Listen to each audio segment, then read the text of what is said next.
Welcome to Yalla Habibi. Welcome to Yalla Habibi, the greatest podcast known to man and woman. And Bear in the Big Blue House. And Bear in the Big Blue House. That was the tune to which I just sang the intro. Hopefully we don't get copyright infringed for all the times that I sing on this podcast. I'm pretty sure if you do under 10 seconds, you don't have to. It's fine. It's something like that. It's so funny that you can just sing it to yourself without any backing track or anything. You can still get a copyright strike for it. Yeah. So I'm making it really clear now. We don't own copyright of that song, of Bear in the Big Blue House theme tune. No, we absolutely don't. And just because we said the word copyright 3 times now, YouTube don't give us a strike. But while we have got people listening, please do subscribe, and rate us on whatever platform you're listening to us on. And come on over to TikTok, give us a follow, give us a like, give us a comment. Yes. Troll us in the comments. We don't care. We don't care. As long as you're engaging, we do not care. Yeah, that really helps us. We're a small up-and-coming podcast, but we're still the greatest. We really are. Please do come, give us a listen. We really appreciate it. And so I've been listening to the Yalla Habibi podcast since 2025. And in 2030, when we are doing world tours, you'll have those bragging rights. Absolutely will. And we will highlight it. We will. We'll make sure that we go and we figure out who those first people were, and we will highlight it in our shows. We'll stick it in the program with a link to your social media. Yeah.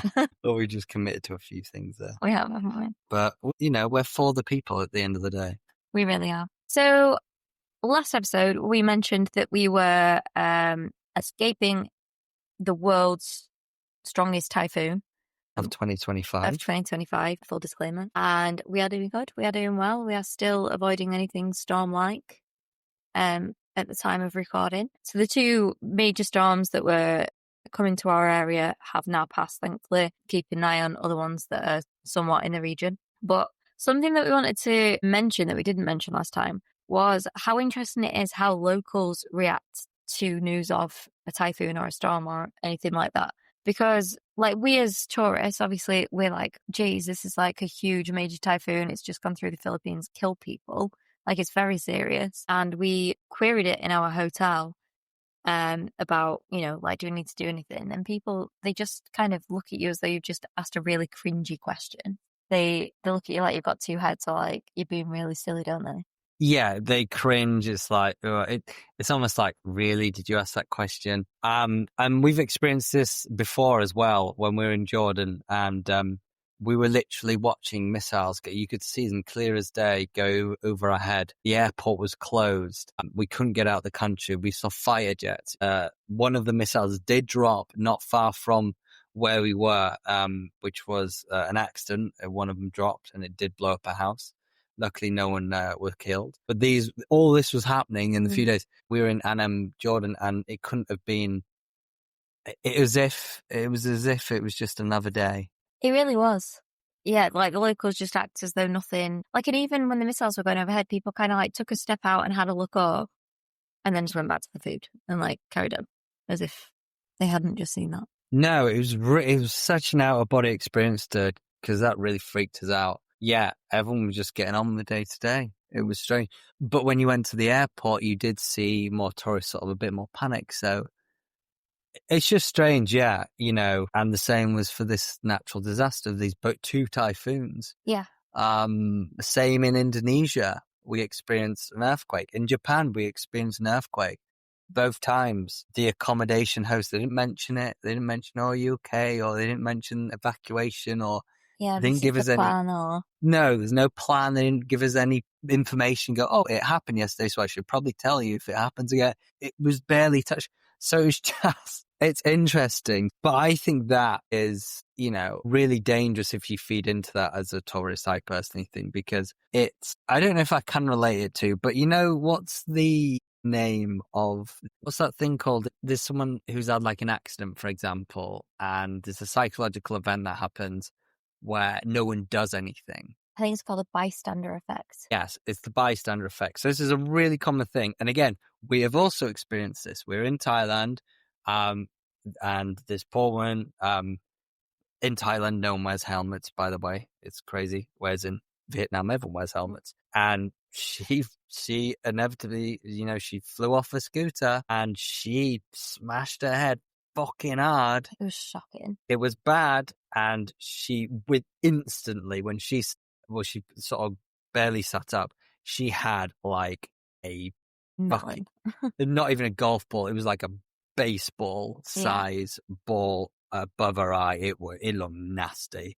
I was like, geez, you got brain damage. Yeah. And there was like 200 people just, round within the markets, on the streets, in the restaurant. Everyone, like 200 plus people were looking at her. Not one person did anything. Yeah. And that's not an over exaggeration. Not one person out of those 200 people did a thing. Every single person out of those 200 people just looked. Yeah.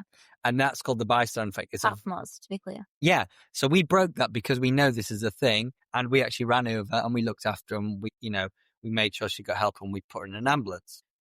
I think I can relate that to what we're trying to say here is, the locals may be cringe and like, oh, it's going to pass us. Oh, it's not going to be as bad as you think. Oh, missiles go over now and then. I say, what if, I mean, we're not people who freak out at the smallest thing, if a bit of thunder and lightning happens, well, we know what that is. We know we're not going to likely get struck by it. Things like this, if there is clearly a potential for large imminent danger, which, the conflict in Jordan was potential for large imminent danger. The typhoon was absolutely potential for large imminent danger and did create danger to us. Then we could have, been in more danger. So my motto is be silly, be safe. Yes, I like that. So you're saying don't be afraid to look silly and ask the questions. Yeah, let locals think you're a bit silly, a bit like, oh, all right, but be the safe one. Yeah. Because the sad reality, we can say, the sad reality is that family in Jordan didn't know that missile was going to hit their house, and the thousands of people in Vietnam, I'm sure a lot of them were on high alert, but a good portion of people died. And I'm not saying that wasn't because they didn't prepare themselves, and I hope they really did, but I believe there would have been a portion of people who didn't really take it seriously. I think when it happens that regularly, you become desensitized to it. I mean, there's not really anything, we don't have anything like that at home that we can massively compare it to. It's a serious topic. It is. I think we should take it seriously. Yeah. But you want to bounce to something less serious. I do want to bounce to something less serious. And this is something that Scott and I have realised, that we have this unique quality about us. And maybe it's not that unique. Like, I'd really love to hear from other couples if this is you. But in fact, it was an early argument for us. Not like serious argument, but an early disagreement. I'd always get up earlier than Scott because I worked in the school. And so my alarm was always on at the crack of dawn. And you'd wake up. Scott's really good at, having a cuddle as soon as the alarm goes off and then going back to sleep. I'm not like that. I'm like, if the alarm goes off, then I'm up and I'm out. But so we'd have a cuddle. And then the minute that I wanted to get up and go to the toilet, Scott would be like, can I just go and use the toilet first? Like, what do you mean? Like, I've just woke up and I've literally just pulled all of my strength to sit up and get out of bed to go to the toilet. And then you're like, I need the toilet now too. And this is basically, we both need the toilet. We follow the same schedule, don't we?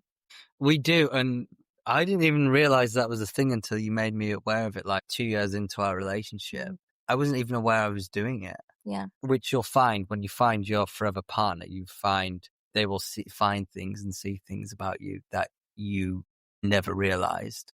And it will shock you that no one's ever brought it out before. It can be like a tough moment. When you first realize, it's like, how can I go that long without knowing?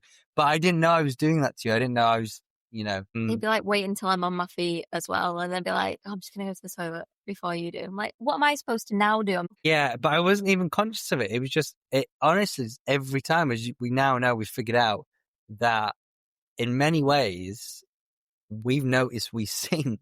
And what we mean by that, and this is where it might get a bit strange for some listeners, but if you're a close couple, I think you're going to relate to this. Our bowel operate quite, what would you call it? In symmetry? Yes. What's that called? Synchronized. We're synchronized. Is that false? Where they say if you have a lot of women in the same household, they all sync. No, I do think that's cycle. True. I've heard both sides. I've heard some people passionately say it is, and other people say no, it's a myth.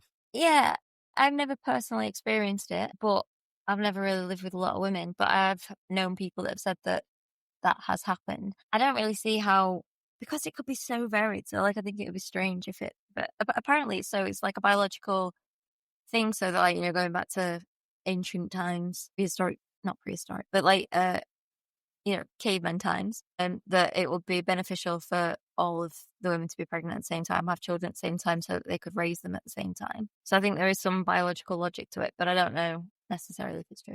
Well, I'm trying to relate to that because I think most people understand that or have heard of that. That's period syncing. I'm not even sure if we said it. But. Yeah, it's syncing of periods. It's like a thing that a lot of people have spoken about. But anyway, we sync. So we just, a lot of the times of the day, mostly the mornings, I would say. It's not like throughout the day because we drink different contents of water. Like I drink a ton and you don't drink as much. But I would say definitely in the morning, our peas and poos are very correlated. Yeah. And I think there's something about us, like when we have a hug as well, like in the day, I think it just relaxes our nervous system. There's something weird that, we could just be stood in the kitchen having a cuddle while something's cooking, and then all of a sudden we'll both need the toilet. Yeah, that happens frequently. It really does. So I've never heard anyone else speak about this in a friend group, on a podcast. I've not heard of this. I've not heard it on TV before. So I would love to know if there's couples out there, or maybe even sisters who are just really close. Yeah, that roommates, maybe friends. Roommates, friends. I don't know. Like are just really close. Maybe that's the same thing. I'm not sure, but I think it's interesting. It is very interesting. But we're going to bounce around today. We are. Something funny that we've noticed through our travels, and I think it correlates with less developed countries. I find this. Okay.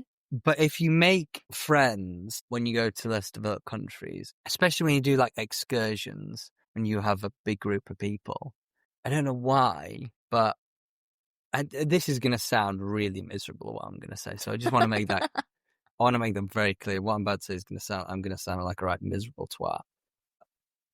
I find that when you go on excursions, like go on a tour, Nimbin tour, we explained, everyone wants to become friends after, which is nice. I don't know. I don't know how I can. You take over because I'm going to sound like a twat. Well, basically, so like on this particular tour on Nimbin, we're on the boats on there. I think it's pergolas. We mentioned it last episode. Like these boats that were rowed. There were 4 people per boat plus somebody rowing it, and we got put on with a couple from the Philippines from our tour group, and then there was a family from India on a boat like that was going up like the side of us.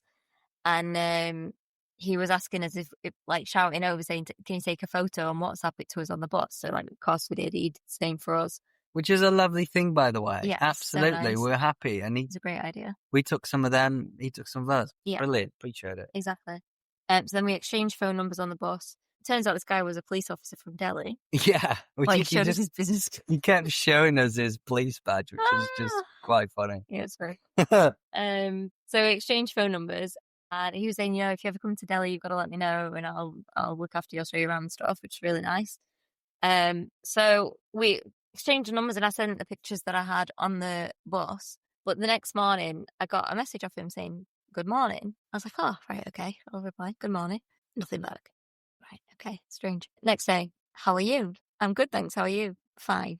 I got back. And we've just noticed this, that like when you exchange phone numbers with someone, when you're traveling, like they just, I don't know. It's like just a difference in communication, I think. I don't know. I don't know what it is that he was trying to get out of it. If he was wanting me to then give more to develop more of a conversation, or he's just wanting to touch base and be like, don't forget that I exist, sort of thing. But we've noticed that you'll sort of get 1-word messages from people just saying, "Hey, how are you?" And you'll say, "I'm fine, thanks, how are you?" I'll just go, "Fine." You've noticed it from people that you met years ago in Tanzania. That will just like give you a random update and then ask you for money. Yeah, so I did something called TIMUN, TIMUN, I believe. It's a United Nations program. I'm sure they still do it. It's I'd really recommend it if they're still doing it. It's usually for people, like young people, like 16 to like maybe 25 or something like that sort of age range. to go abroad and you do a replica of a United Nations, like a mock United Nations. All the countries come together and you are in a full auditorium. You all get assigned countries. I was actually one of the leaders of the caucuses. There are 4 caucuses. There are 300 people in this auditorium and they all get a country each. But but there's 2 leaders of each caucus and I was one of those. What you do is you discuss real problems that UN are trying to figure out that year in the separate categories. I'm sure everyone's seen those colourful square blocks that we see in countries that establish sort of the categories, technology, sustainability, etc. And then each caucus will take 1 or 2 of them and ours was innovation. And then you get set like real life issues they have or challenges. And then you spend a week discussing them and debating them. And the countries, the people who are given the countries, they're supposed to go get background information on those countries. A lot of the people are from those countries, but obviously it's quite hard to get someone from every country. A lot of people are assigned a country.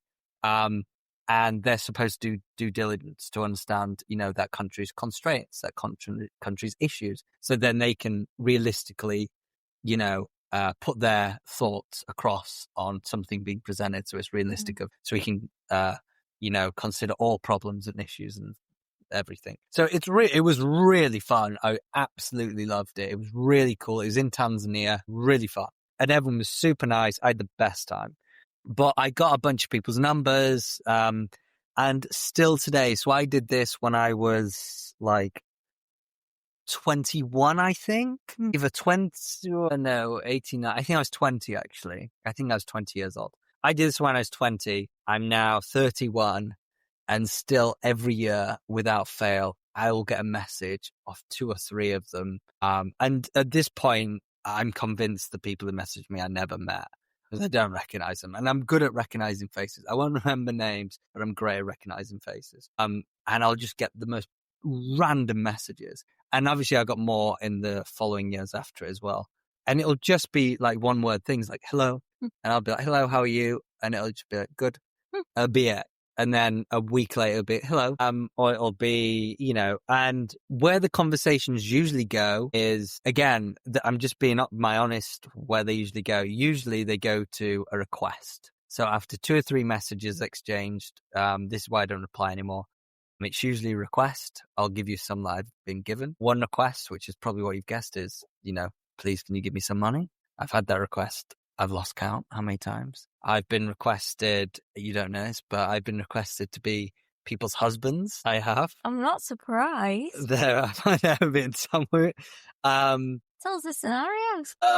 You're trying to steal my mind. I don't have any now, but yeah, there has been offers. This is just, I guess they want a white man who, by the way, they all think you're the richest person in the world, which I'm definitely, I never have been rich, and I definitely wasn't at that point. No job. I was in uni, but they just, and I get that, you're in a less developed country. At the end of the day, economically, the UK is much more affluent, and I get why. I really don't want to make fun in any way, but it's just a funny thing you experience. But I think the most amusing offer for me, and again, I'm not trying to make light yet, I know it's serious for this person, but I just never had this request. Sorry, not offer, request. I'd never had this request before. I had a guy from Zimbabwe that requested me to buy him some cows, which actually I kind of respect it because he didn't just ask for money. He was like, no, I have a farm and I'm a farmer and I'm just struggling to buy cattle. But I've already secured a land and I just need more cattle to really get going. He said, could you just help me invest in some cattle? And so I get these requests regularly. Now these days, it's just, please can you send me money? So yeah, it's just a strange thing I've noticed about people, and it tends to be from less developed countries, I find. Obviously that tall group, they're not necessarily all from less developed countries, but I don't know. I don't know how we summarize that, but I don't know if anyone else has experienced this. People they meet just sending them loads of one-word answers and then strange requests, and I just don't get what it is. What is this? On paper, it probably sounds really nice. Go, you're just ignoring a potential lovely friendship. But maybe it's my neurodivergent brain that just goes, I don't understand the point. Like, yeah, I think it must just be like a difference in communication styles, and like, there's like different love languages. There's probably like different communication languages. And I think maybe for some people, like, it almost feels like how older generations would communicate as well. Do you know, like, you might get your great auntie just randomly send you a hello. You're like, hi, how are you? And they just write back fine. It feels like that in a way. So like, yeah, I just think it's a difference in communication. And actually tied nicely to that is, do you remember I showed you that? It was like not a meme, but like a screenshot of something. And it was saying like, when you've got a person who's trying to communicate with you and you're like, we've got nothing to talk about. What, like, I don't understand why you start this conversation. And the way that this person explained it is like, it's a bit like how a dog will come up to you and like just look at you. Like it can't speak your language, but it just wants to be near you and spend time with you and like connect. So, like when not at all suggesting that the people are communicating like dogs, but do you know what I mean? I know what you're saying. We're picking each other up in a different way. Like they're basically saying, I want to connect with you in some way. And it's not a way that we're used to being connected with. But I think it's nice nonetheless. It confuses us, baffles us. But likewise, if we sent them back a full essay, they might be like, the fuck. Yeah. I think that's a nice way to sum it up. I think at the end it's a very pure and nice way to look at it. And I think that's important to try treat it more like that. Yeah. Yeah. So I'll do better. No, it's not about doing better. I just find it a bit confusing. Yeah. Yeah, likewise. But there we go. Let's jump in to, this is going to surprise you all, this one. This is something that is going to surprise you. Scott's WTF of the week. Every week, the world gets a little weirder. Let's talk about the strangest thing that went down this week. Now, this is a show that you all know, Strictly Come Dancing. Dancing with the Stars for our US listeners. Yes, Dancing with the Stars. And it's very popular, especially with the mothers out there. I personally have not got into it. Do you like it? My mum loves it. Like, mum will not miss a single one. I enjoy watching it with her for her enjoyment. And nice. I enjoy hearing her tell me which one's a favourite dance every year. That's nice. Now, I can get the appeal. I think, I think there's more value to Strictly Come Dancing than a reality TV show. But anyway, there's something really interesting that I've learned about recently. I actually learned about this, not the detail. I've gone and done more research, but I learned about this from a podcast that I've started listening to recently. It's called The Fellas. They're a couple of influencers from like the sort of correlate, sort of around, the Sidemen, the British YouTubers. They're not in the Sidemen, but they're in that sort of with that group, that space. Anyway, just and it's a really friendly podcast. I know The Fellas sounds quite laddie. It sounds quite laddie, right? It's actually not. But the episodes I've listened to are not. It's very inclusive. It's really laid back. Anyway, but they made me aware of something called the Strictly Curse, which you had heard of this, hadn't you? Yes. You had heard of this, yeah. Because Scott put in our chat, shagging on dancing shows. Yeah, I just scribed down notes. If I can't figure out in my head, I just scribe down roughly what it is, but Shelby's amazing at figuring out what I'm trying to figure out. So Shelby would be the best contestant on any TV show, on any like game show. I do concur. Apart from the 1% Club, I'm rubbish at that. Well, you'll have to give it a go. So I did a bit of researching, and let me go through some names that are confirmed Strictly romances. Okay. Number 1, Joe Sugg. Yeah. This is a YouTube and he's a YouTube guy. He's actually, what's her name? He has a very famous sister. Yes, he has a very famous sister who is married to Alfie Days, another famous YouTuber. Zoella. There we go. Zoella's his sister? That is Joe Sugg and Zoella, they're brother and sister. Yeah. Interesting. Yeah, they're brother and sister. I didn't know. Yeah, just do wholesome content on YouTube. Anyway, Joe Sugg, he was confirmed with the Australian pro dancer Dan, and they began dating after the 2018 series. I believe, I think they're still together, aren't they? I think they are, yeah. They're expecting a baby, apparently. Oh, no way, that's nice. Yeah, so that's a nice one. And he was single at the time, from what I understand. And her as well.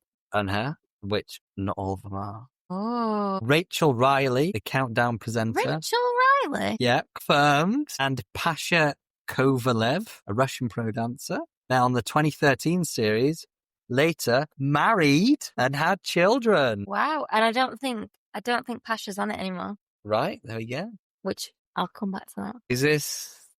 We'll get back to that. Okay. So there's a bit more goss on that one. Joe Calzaghe, someone I'm very familiar with because he's a Welsh pro boxer. Oh. One of our You're best. Welsh? Yeah. He's one of our best, Joe Calzaghe. And another Russian pro dancer, Kristina Renov. They dated after the 2009 series and together for about 4 years. Ben Cohen, I know him, he's an England World Cup runner. He's an England player. He got together with Kristina Renov. So the same woman. Oh my God. Scott's realising in real time Christina's money. Christina, after the 2013 series, so pretty much straight after she left Joe, and had a fucking child. I wonder if that's why we need to do some research and see if that's why they broke up. Well, I'll tell you what, I wouldn't be trying to mess with Joe. He's a pro boxer. Joe Calzaghe, he's a very decorated boxer. Because that is 4 years later, isn't it?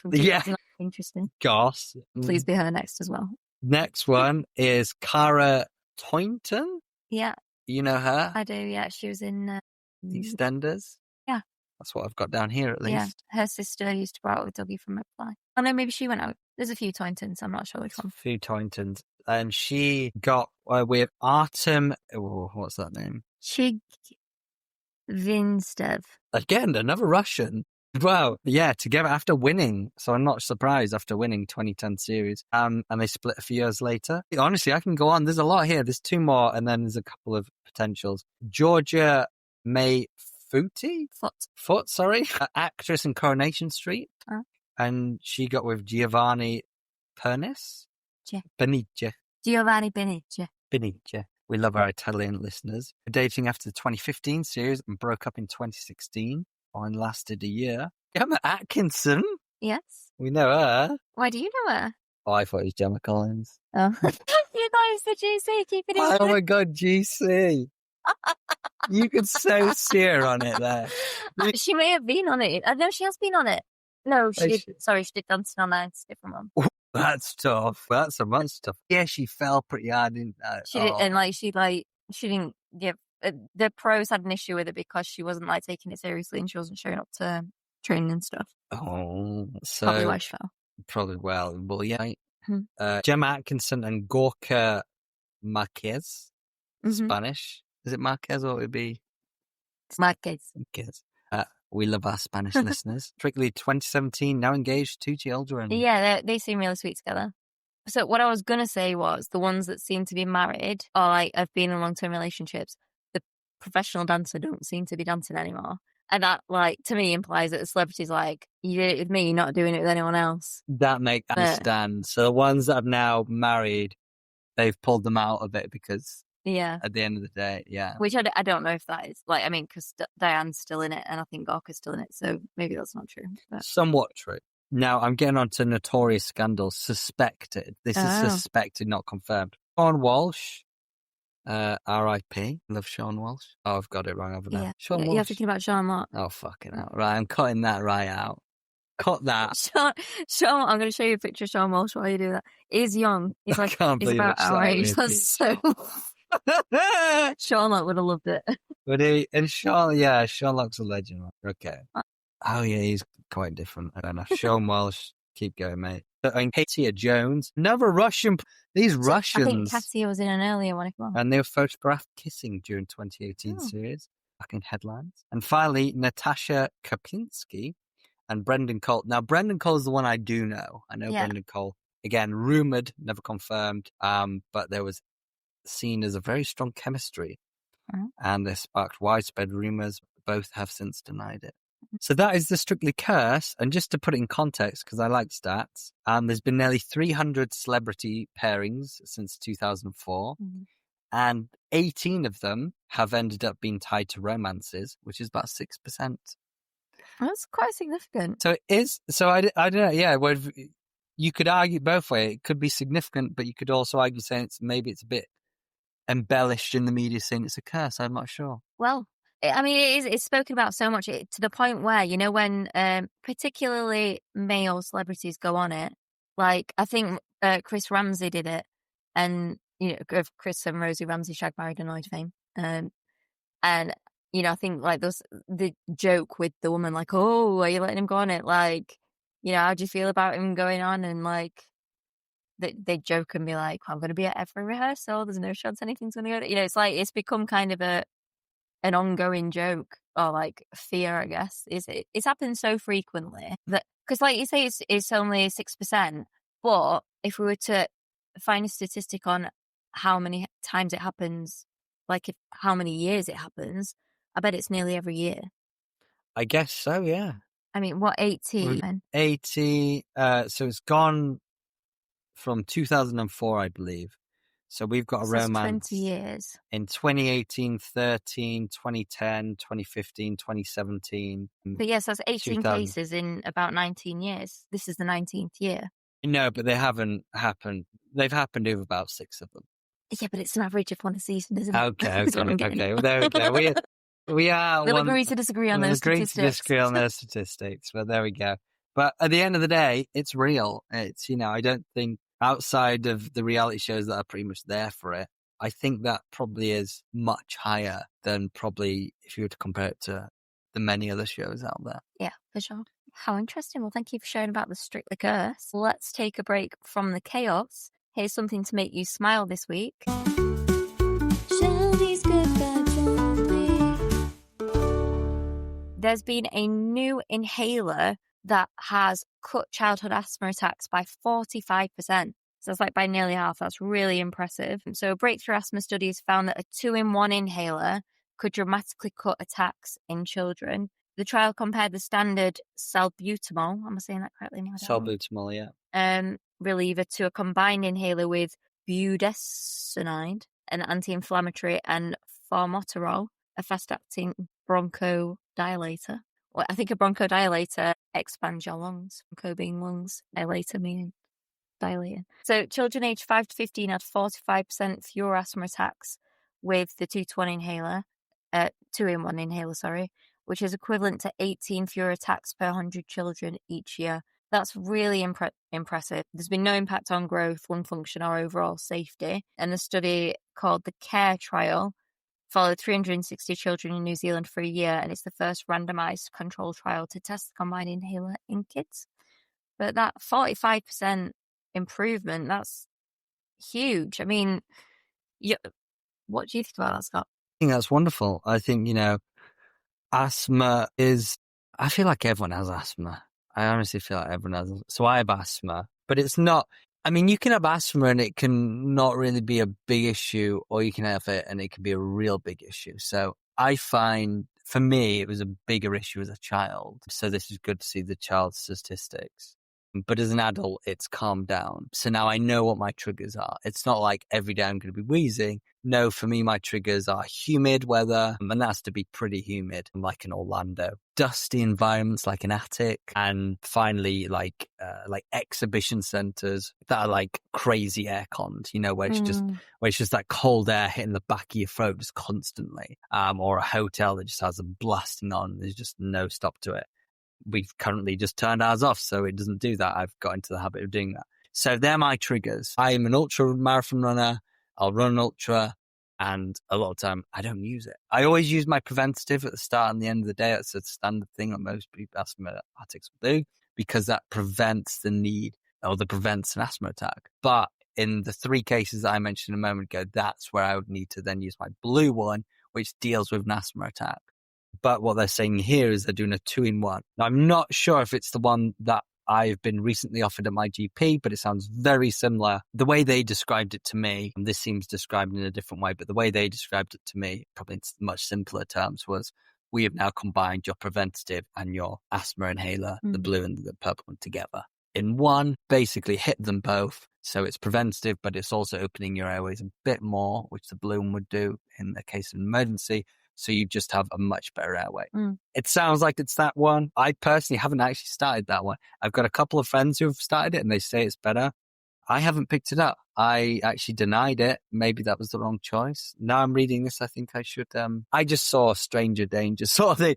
Because mine work and I didn't have a problem, I'm always quite conscious of what I intake. And because mine was working, I thought, no, actually, I'm okay. So but now I've read this, I think I will. Yeah, it's worth having a conversation, but I think there is like a case to be had about, if it's not broke, don't fix it sort of thing. So yeah, to the listener as well, if you're considering it, just go and have a chat with your general practitioner if it interests you. Definitely do. Well, we've got a very exciting thing that we want to talk about now, and that is a somewhat new, well, it is a new segment, broadly related to our travel segment. But we thought, do you know what? Something that's quite unique about our podcast is that I'm a vegan, Scott's vegetarian, and we talk about it occasionally on the podcast, but I would say not enough, particularly around vegan travel and vegetarian travel. So we wanted to introduce a segment in which we will discuss how vegan friendly the places are that we've been. So specifically right now we're in Vietnam and we have 3 categories that we want to break down how vegan friendly a place is. And those categories include how easy is it to find vegan options, how tasty is the vegan food, and how affordable is the vegan food there. And we're just going to do it on a simple 1 to 5 rating, 1 being it's really hard to do it, it's not very nice, and it's expensive, and 5 being it's amazing, like there's lots of vegan food everywhere. You don't have to think about it too much, it's delicious, and it's very affordable. Those are 3 independent ratings though. So it could be 5 for taste and availability, but 1 for cost if it was really expensive, for example. But I hope that all made sense. And I guess I'll go on to now describing how we will categorize Vietnam. Absolutely. And we will soon give this an official title. Yeah. Because we all already have great names. Scott's WTF of the Week and Shelby's Good Vibes Only. So we will soon title this to a funny and fun title. Vegan Voyagers or something. I love that. Vegan Voyagers. Maybe that's it. Let us know. I love that. And I think Shelby just said she's going to do a jingle for it as well. Oh, Shelby did just say she's going to do it. I'm a vegan, or a vegan. Let's talk about the vegan food. There we go. Job done. We don't have to create one now. Vegan Voyagers. Okay. So how easy is it to find vegan options? And we've come together to agree on a stat before. Yes. So in Vietnam, it's extremely easy to find vegan food. We'll give it a 5 out of 5. Absolutely agree. Big number 5 on that. It is so easy to find vegan options. Yeah, either through Happy Cow or just simply going into a restaurant and asking them. They seem very accommodating. They tend to understand the difference between vegetarian and vegan as well. And if you explain, no fish sauce, no eggs, no milk, it's a really large part of the culture here. Like Buddhism's quite big, and this isn't all Buddhists, but particularly in Vietnam, the Buddhists don't have any animal products quite strictly, and don't drink alcohol either. Nope, no onions. No, or garlic, because it clouds the mind. Yeah, and that's real. That is genuinely why, because it clouds the mind. It disturbs them from focus. Big number 5 on that. Yeah. What about how tasty is the vegan food, Scott? That's an easy one for me in Vietnam. That's a big number 5. It is so tasty, and what's great about it is you have a lot of varied options. So, it's just lots of taste buds. It's not just the same thing. You're not just having pho all the time. Yeah. You have lots of different food items. So yeah, it's brilliant. Yeah. And something like that I did think about is it's not like nothing is like overpowering in flavor. No. But it's got nice, you can taste everything then. Like there's nothing like, it's not like everything's super garlicky or super whatever. It's just very flavorful. Everything's quite balanced. Yeah, you're totally right. Everything's quite balanced. And it always comes with there's always condiments of soy sauce and hot sauce. Yeah. And you can just smother it with that if you wish. Yeah, that's true. How affordable is the vegan food? We're also giving that a 5 out of 5. Has to be a 5. And that stands for Vietnam in general, would be a 5 out of 5 of affordability. It's just, you can get the nicest food for next to nothing. I think you would have a real challenge on spending more than £10 per person on a meal. But I don't know how you would do that. I don't know if you could physically do it. We've not spent more than 15 for the pair of us on anything. That's the maximum that we've and that's classed as an expensive restaurant. Yeah, and that's including drinks and desserts and starters and sides and all that jazz. It would be. I don't think you could physically eat £10 worth of food. No, you couldn't. I don't know how you'd have to find some like Michelin star restaurant or something. Yeah, for sure. Which is not necessary here. They all feel like Michelin star. The quality is so good. Yeah. So for example, the favorite dishes that we had, I think we had 2 or 3 dishes at this street vendor, and it cost about £3.50. Yeah.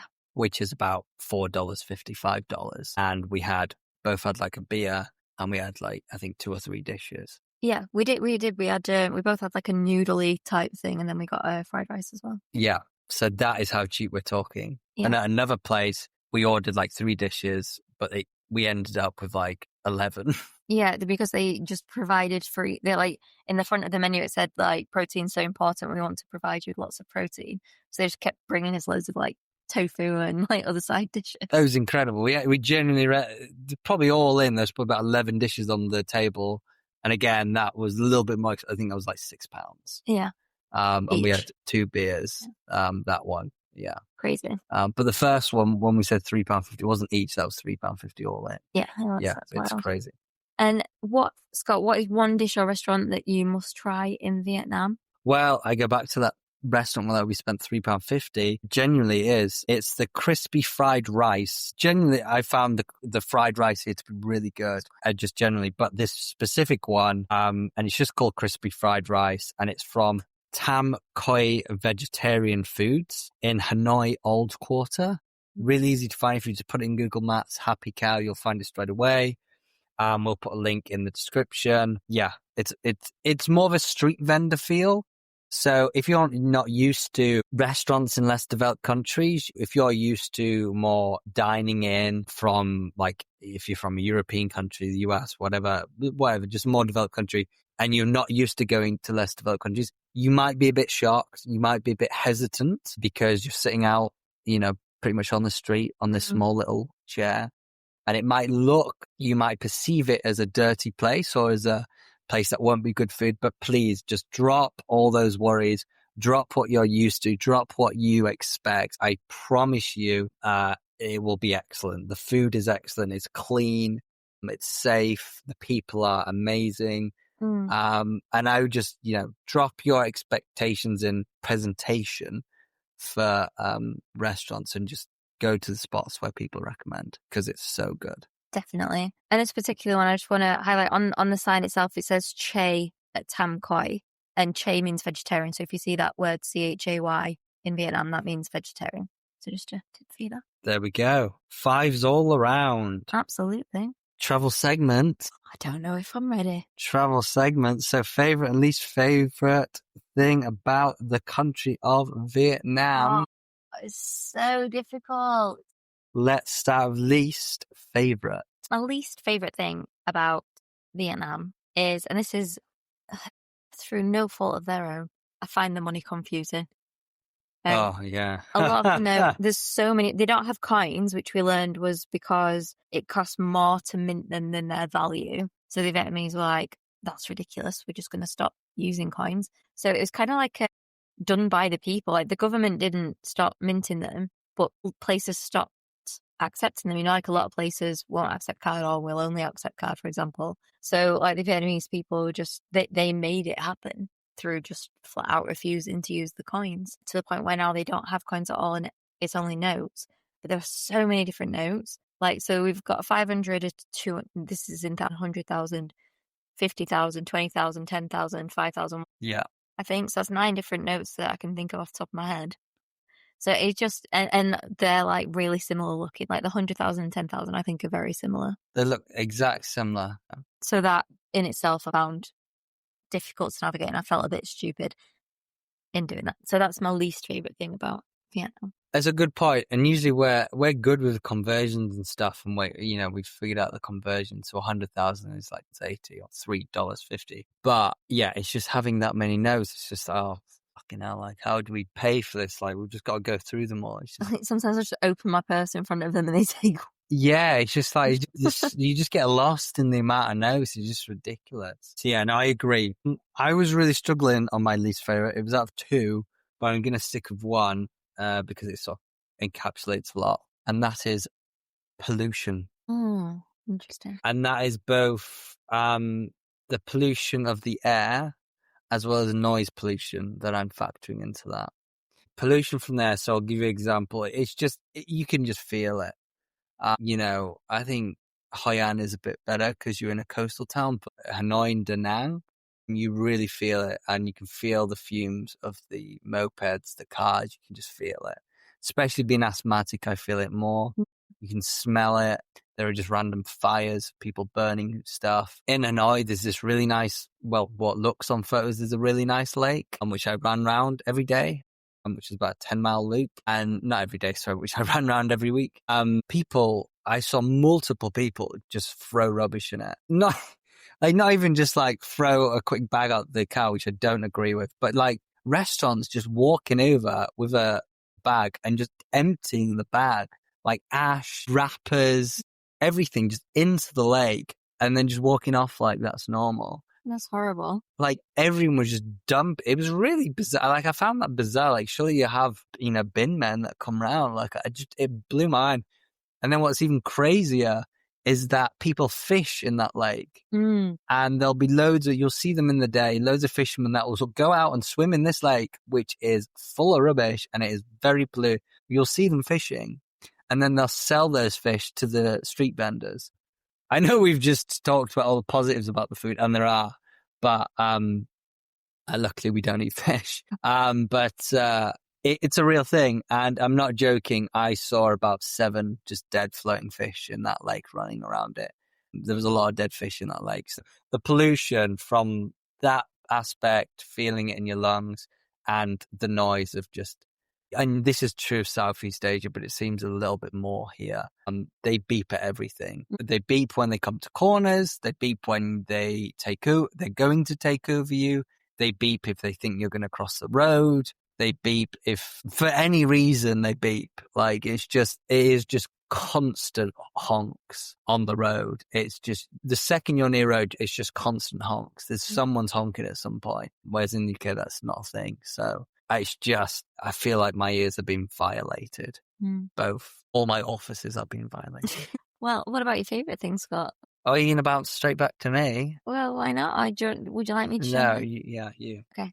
So there are lots of things that I could say, like always, the people, the food, etc. Anyway, but I'm going to be really specific, and I'm going to say our house in Hoi An. So we stayed in an incredible house in Hoi An, and it was kind of by accident as well, because like basically we booked this one place that was a nice, quirky, like on 2 floors. It was basically a studio, but it was on 2 floors, like open plan bamboo hut, and it was nice. But there was damp in there, so we had to move for health reasons. And we found this apartment like just around the corner, like 2-minute walk away. Booked it on booking.com. Shout out. We are top tier geniuses, by the way, on booking.com. We are. I had a message off from saying that we're at the highest level. Let's go. And so we found this place, and I got a message off them saying there's been a mix-up with the booking. I was like, oh, no, like we've already told this place that we're leaving, like what we're going to do. And she said, would you mind being in our 3-bedroom house that's just next door for the first few days before it becomes actually available for you, the one that you booked? And I was like, oh, does that mean like we're going to be like living in someone's house? It's going to be awkward. Like we're going to have a tiny room within that 3-bedroom house or whatever. And so I said, do you have pictures of it? And would it be just us in that 3-bedroom house? And she sent me a link to the Airbnb listing. And oh my God, it is like something off of Selling Sunset. It is so nice. It is floor to ceiling windows. It's high roof, dual aspect balconies. Like it is gorgeous. And I really fallen in love with that house, and I want to buy that house. And like, if we had that house, there's not a thing I would change about it. I love it. It was so well equipped. It had every cooking utensil you could possibly need. It had excellent air conditioning. It was really spacious. It was really clean. It was decorated beautifully. Like those plants, I loved everything about it. So there's many, like, I know it's a superficial thing, and there's so many things that I could say, but I wanted to be more specific than general. Like I can be sometimes general with my favorite thing. So being very specific, and it's that specific house. Gotcha. Yeah. No, I mean, that's arguably one of our best. It's definitely one of our best accommodations. Maybe it's our best. I think it's the best by a country mile. Not a country mile. We've had some fucking brilliant accommodations. And in Tulum was amazing. It was nice, but I just don't think you can compare it. The cottage that we fell in love with, that was awesome. Yeah, that was also really nice. But I just, this house is like my dream house. You know what I mean? I can't say anything. Nothing can be a dream house. Yeah, the only thing that was missing was a pool. Yes, yeah. But it was a 2-minute walk from the beach, so really, can I complain? No. Well, fair enough. Yeah, it's a great place. I wish we were still in it. Yeah. What's funny is we're right next door to it. But we're not anymore. But we did move right next door to it, which was quite funny. But yeah, it was beautiful. Really, really beautiful. Crap, I didn't take any photos. Oh no, you've taken videos, fine. Yeah, I've got videos of it. Because we like architecture, and you just, from living in lots of different accommodations, as you travel, you will just pick up cool ideas around a house, how to style it right, maybe just convenient things or technology. So I always snap a photo of them and I put them in a folder, and it's called House Decor, and it's just for our future forever home. So then we can take that as inspiration and, create just a really well-made place. Yeah, that makes sense. But for me, my favorite thing, again, it's easy to say lots of things. The local's amazing, the nature's incredible, vegan friendly, as you can see. We've already rated that, but I'm going to stick with something that I've noticed a lot of and has served me well, and that is good, cheap alternatives of products. What I mean by that is I have bought, since being here, North Face. It's North Face, isn't it? Yeah. North Face, which is a very popular brand at home, good brand for outdoors. I've bought some North Face trousers and another well-branded coat. I forget the brand. Now, of course, these are knockoffs, and because they're less than even a quarter of the cost they would be. But I've tried, I've tested them on real hikes since being in Vietnam. I've really tested them in a typhoon, and they've stood up to it, and they're great.